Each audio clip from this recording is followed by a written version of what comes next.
ಟಿವಿ5 ಕನ್ನಡದ ಅದ್ದೂರಿ ಮೆಗಾ ಉತ್ಸವಕ್ಕೆ ಭರ್ಜರಿಯಾಗಿ ರೆಸ್ಪಾನ್ಸ್ ಸಿಗ್ತಾ ಇದೆ. ಮೂರನೇ ದಿನವೂ ಟಿವಿ5 ಕನ್ನಡದ ಮೆಗಾ ಉತ್ಸವಕ್ಕೆ ಹರಿದು ಬರ್ತಿದ್ದಾರೆ ಜನರು. ಬೆಂಗಳೂರಿನ ಸಹಕಾರ ನಗರದಲ್ಲಿ ನಡೀತಾ ಇರುವಂತಹ ಟಿವಿ5 ಮೆಗಾ ಉತ್ಸವ. ಟಿವಿ5 ಮೆಗಾ ಉತ್ಸವಕ್ಕೆ ಬಿಜೆಪಿ ಮುಖಂಡ ನಿರಂತರ ಗಣೇಶ್ ಕೂಡ ಭೇಟಿ ಕೊಟ್ಟಿದ್ದಾರೆ. ಅನೇಕ ಜನರು ಕೂಡ ಟಿವಿ5ನ ಮೆಗಾ ಉತ್ಸವಕ್ಕೆ ಬರ್ತಿದ್ದಾರೆ. ಇವತ್ತು ಕೊನೆಯ ದಿನ. ಇವತ್ತು ಕೂಡ ಅನೇಕರು ಬರ್ತಿದ್ದಾರೆ. ಅದೇ ರೀತಿ ಬಿಜೆಪಿ ಮುಖಂಡ ನಿರಂತರ ಗಣೇಶ್ ಅವರು ಕೂಡ ಭೇಟಿ ಕೊಟ್ಟಿದ್ದಾರೆ. ಎಲ್ಲ ಸ್ಟಾಲ್ಗಳನ್ನ ವೀಕ್ಷಿಸಿ ವಸ್ತುಗಳನ್ನ ಖರೀದಿಸಿದ ಗಣೇಶ್ ಅವರು ಕೆಲ ವರ್ಷಗಳಿಂದ ಸಾಕಷ್ಟು ಸಮಾಜಮುಖಿ ಕೆಲಸ ಮಾಡ್ತಿದ್ದೇನೆ, ಪಕ್ಷ ಸಂಘಟನೆಯನ್ನ ಜವಾಬ್ದಾರಿಯನ್ನ ಸೂಕ್ತವಾಗಿ ನಿರ್ವಹಿಸಿದ್ದೇನೆ ಅಂತ ಈ ಸಂದರ್ಭದಲ್ಲಿ ಮಾತನಾಡಿದ್ದಾರೆ.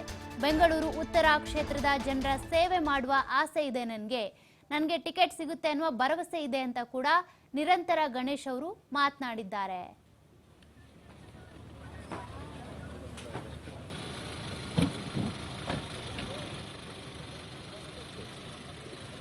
But this is not sorry not a right time. ಯಾಕಂದ್ರೆ ತುಂಬ ಬಿಸಿಲಿದೆ ಈ ಟೈಮ್, ಹಾಗಾಗಿ ಕ್ರೌಡ್ ಇಲ್ಲ.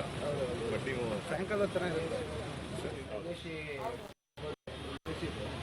ಟೇಸ್ಟ್ ಕೂಡ ಇದೆ ಆ್ಯಂಡ್ ದೇಹಕ್ಕೆ ಏನು ಒಳ್ಳೇದು ಆ ಥರ ಮಾಡ್ತೀವಿ. ಮಕ್ಕಳಿಗೆ ತುಂಬ ಒಳ್ಳೇದು.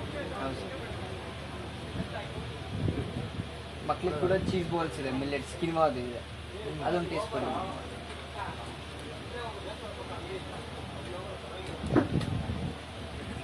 ಇದು ಸೇಲ್ ಇದೆಯಾ ಈಗ?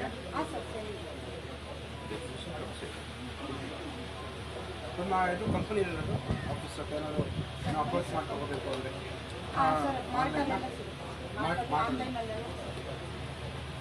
ಸೂಪರ್ ಮಾರ್ಕೆಟ್ ನಿಮ್ಮ ಬೇರೆ ಆಫೀಸ್ ಮೈಸೂರು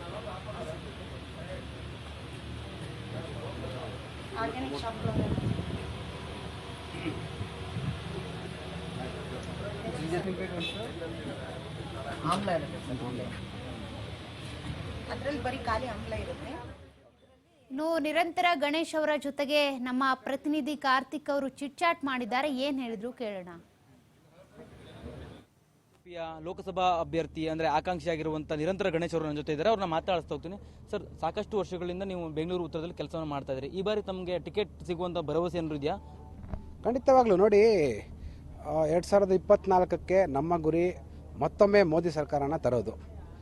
ಈ ಒಂದು ಕೂಗಿಗೆ ಪ್ರಧಾನಿಯಾದಂಥ ನಮ್ಮ ನೆಚ್ಚಿನ ಪ್ರಧಾನಿಯಾದಂಥ ನರೇಂದ್ರ ಮೋದಿಜಿರವರು ಒಂದು ಯುವ ಪೀಳಿಗೆಗೆ ಒಂದು ಅವಕಾಶ ನೀಡಬೇಕು ಅಂತ ಒಂದು ಪ್ರೇರಣೆಯನ್ನು ಕೊಟ್ಟಿದ್ದಾರೆ. ಅದರಿಂದ ನಾನು ಸಹ ಯುವಕರಿದ್ದೇನೆ, ಹಲವಾರು ಕೆಲಸ ಮಾಡಿದ್ದೇನೆ. ಬೆಂಗಳೂರು ಉತ್ತರ ಒಂದೇ ಸೀಮಿತ ಅಲ್ಲ, ಹಲವಾರು ಕಡೆ ಚೆನ್ನೈ ಫ್ಲಡ್ಸಿಂದ ಹಿಡ್ದು ಉತ್ತರ ಕರ್ನಾಟಕ ಫ್ಲಡ್ಸಿಂದ ಹಿಡ್ದು ಮೊನ್ನೆ ಬಾಲಸೂರಲ್ಲಿ ಟ್ರೈನ್ ಆಕ್ಸಿಡೆಂಟ್ ಆದಾಗ ಸಹ ಅಲ್ಲಿ ಹೋಗಿ ನಾನು ಕೆಲಸ ಮಾಡ್ಕೊಂಡ್ಬಂದಿದ್ದೇನೆ. ಹಲವಾರು ಸಮಾಜಮುಖಿ ಕೆಲಸಗಳನ್ನ ಮಾಡ್ತಾ ಇದ್ದೇನೆ. ಬೆಂಗಳೂರು ಉತ್ತರದಲ್ಲಿ ಒಂದು ಆಕಾಂಕ್ಷೆ ಇದೆ.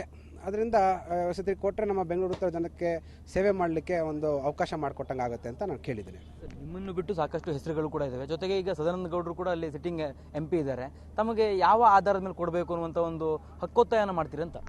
ಖಂಡಿತವಾಗ್ಲೂ ನೋಡಿ, ನಮ್ಮ ನಾಯಕರಾದಂಥ ಶ್ರೀಯುತ ಸದಾನಂದ ಗೌಡರು ಸಾಹೇಬರು ಅವರು ಕಣಕ್ಕಿಳಿತಾರೆ ಅಂದರೆ ನಾವೆಲ್ಲರೂ ಸಹ ಅವ್ರಿಗೆ ಸಹಕಾರನ ಕೊಟ್ಟೇ ಕೊಡ್ತೀವಿ. ಅವರು ರಾಜಕೀಯ ನಿವೃತ್ತಿ ತೊಗೊಂಡಿದೆ ಅಂತ ಅವರು ಘೋಷಿಸಿದ ಮೇಲೆ ನಾವು ಯಾಕೆ ಪ್ರಯತ್ನ ಮಾಡಬಾರ್ದು? ಯಾಕಂದರೆ ಈಗ ವಿಕಸಿತ ಭಾರತದ ಕಡೆ ನಾವು 2047 ಏನು ನಮ್ಮ ಪ್ರಧಾನಿಯಾದಂಥ ನರೇಂದ್ರ ಮೋದಿಜಿ ಅವರ ಕನಸಿದೆ, ಅದರ ಒಂದು ಕೂಗಿಗೆ ನಾವು ಸಹ ಕೈ ಜೋಡಿಸಿ ಕೆಲಸ ಮಾಡಲಿಕ್ಕೆ ಒಂದು ಅವಕಾಶ ಕೊಟ್ಟರೆ ನಾವು ಒಂದು ಒಳ್ಳೆಯ ಶಿಕ್ಷಣ ಮತ್ತು ಆರೋಗ್ಯದ ಕಡೆ ಒಂದು ಒಳ್ಳೆಯ ಕೆಲಸಗಳನ್ನ ಮಾಡೋಣ ಅಂತ ಬೆಂಗಳೂರು ಉತ್ತರ ಜನಕ್ಕೆ ಒಂದು ಒಳ್ಳೆಯ ಒಂದು ಕೆಲಸಗಳನ್ನ ಮಾಡಲಿಕ್ಕೆ ಒಂದು ಅವಕಾಶ ಆಗುತ್ತೆ ಅಂತ. ಸರ್, ನಮ್ಮ ಕನಸಿನ ಬೆಂಗಳೂರು ಉತ್ತರ ಯಾವ ದೃಷ್ಟಿಕೋನ ಇಟ್ಕೊಂಡಿದ್ದೀರಿ? ಏನೆಲ್ಲ ಕೆಲಸಗಳನ್ನ ಮಾಡಬೇಕು ಅಂತ ಅಂದ್ಕೊಂಡಿದ್ದೀರಿ ಅಂತ? ಅಂದರೆ ನಿಮ್ಗೆ ಟಿಕೆಟ್ ಸಿಕ್ಕಿ ನೀವೇನಾದರೂ ಗೆದ್ದು ಬಂದರೆ? ಖಂಡಿತವಾಗ್ಲೂ ನೋಡಿ, ಈಗ ಹಲವಾರು ಕೆಲಸಗಳು ಪ್ರಧಾನಮಂತ್ರಿ ಯೋಜನೆಗಳಲ್ಲಿ ಆಗಿವೆ. ಅದನ್ನು ಪ್ರತಿಯೊಂದು ಮನೆಗೂ ಸಹ ನಾವು ತಲುಪಿಸಲಿ ನಾವು ಒಂದು ವಿಶೇಷವಾಗಿ ನಾವು ಕೆಲಸಗಳನ್ನ ಮಾಡಬೇಕಾಗಿದೆ. ಅದರ ಹೊತ್ತು ನಾವು ಶಿಕ್ಷಣ ಮತ್ತು ಆರೋಗ್ಯ ಇವೆರಡು ನಮ್ಮ ದೇಶದ ಪಿಲ್ಲರ್ ಆಗಿರುತ್ತೆ. ಇವೆರಡಕ್ಕೂ ಸಹ ನನ್ನದೇ ಆದಂಥ ಒಂದು ಕನಸುಗಳಿವೆ. ಆ ಒಂದು ನನಗೆ ಒಂದು ಆಯ್ಕೆ ಆದಲ್ಲಿ ನಾನು ಅದನ್ನು ಖಂಡಿತವಾಗ್ಲೂ ಸಹ ನಾನು ಅದೊಂದು ಪರಿಪೂರ್ಣ ಮಾಡಲಿಕ್ಕೆ ಪ್ರಯತ್ನ ಮಾಡ್ತೀನಿ. ಸೂಕ್ತ ಅಭ್ಯರ್ಥಿಯ ಹುಡುಕಾಟದಲ್ಲಿ ಬಿಜೆಪಿ ನಿರಂತರವಾಗಿ ಕೆಲಸವನ್ನು ಮಾಡ್ತಾ ಇದೆ, ಸಮೀಕ್ಷೆಗಳನ್ನು ಮಾಡ್ತಾ ಇದೆ. ತಮ್ಮೇನಾದ್ರು ಹೆಸರು ಬಂದಿದ್ಯಾ ಅಂದರೆ ಬಿಜೆಪಿ ಹೈಕಮಾಂಡ್ ಮಟ್ಟದಲ್ಲಿ ಇರ್ಬೋದು ಮತ್ತು ರಾಜ್ಯ ಮಟ್ಟದ ಅದಂದರೆ ನಿಮ್ಮ ಮುಖಂಡರ ಮಟ್ಟದಲ್ಲಿ ಏನಾದರೂ ತಮ್ಮ ಹೆಸರು ಹೋಗಿದ್ಯಾ ಹೇಗೆ ಅಂತ? ಹೌದು, ಖಂಡಿತವಾಗ್ಲೂ ಸಮೀಕ್ಷೆ ಮಾಡಿದಾಗ ಸರ್ವೆಗಳು ನಡೀತಾನೇ ಇದೆ, ನಮಗೆಲ್ರಿಗೂ ಗೊತ್ತಿದೆ. ಅದರಲ್ಲಿ ನಾನು ಹಲವಾರು ಸಮಾಜಮುಖಿ ಕೆಲಸಗಳು ಮತ್ತು ಜನರ ಮಧ್ಯದಲ್ಲೇ ಇರೋದ್ರಿಂದ ಜನರ ಅಭಿಪ್ರಾಯನ ಸಂಗ್ರಹಣೆ ಮಾಡಿದ್ದಾರೆ. ಆ ಒಂದು ನಿಟ್ಟಿನಲ್ಲಿ ನನಗೊಂದು ಅವಕಾಶ ಸಿಗ್ಬೋದೇನೋ ಅಂತ ನಿರೀಕ್ಷೆಯಲ್ಲಿದ್ದೀನಿ. Thank you. ಇದಿಷ್ಟು ಬೆಂಗಳೂರು ಉತ್ತರ ಲೋಕಸಭಾ ಕ್ಷೇತ್ರದ ಬಿಜೆಪಿ ಆಕಾಂಕ್ಷಿಯಾಗಿರುವಂತಹ ನಿರಂತರ ಗಣೇಶ್ ಅವರು ಹೇಳ್ತಾ ಇರುವಂಥದ್ದು, ನನಗೆ ಒಂದು ಅವಕಾಶವನ್ನು ಸಿಕ್ಕರೆ ನಾನು ಸದುಪಯೋಗ ಪಡಿಸ್ಕೊಡ್ತೀನಿ, ಜೊತೆಗೆ ಅಲ್ಲಿರುವಂಥ ಜನರ ಎಲ್ಲ ಕುಂದುಕೊರತೆಗಳನ್ನು ಕೂಡ ನೀಗಿಸುವಲ್ಲಿ ನಾನು ಕೆಲಸವನ್ನು ಮಾಡ್ತೀನಿ ಅನ್ನುವಂಥ ಮಾತನ್ನು ಹೇಳ್ತಿರುವಂಥದ್ದು, ಜೊತೆಗೆ ಬಿಜೆಪಿಯ ನನಗೆ ಟಿಕೆಟನ್ನು ಕೊಡುತ್ತೆ ಅನ್ನುವಂಥ ಭರವಸೆಯೂ ಕೂಡ ಇದೆ ಅನ್ನುವಂಥ ಮಾತನ್ನು ಹೇಳ್ತಾ ಇರುವಂಥದ್ದು. ಕ್ಯಾಮ್ರಾ ಪರ್ಸನ್ ನಡಾಫ್ ಜೊತೆ ಕಾರ್ತಿಕ್, TV5 ಕನ್ನಡ, ಬೆಂಗಳೂರು.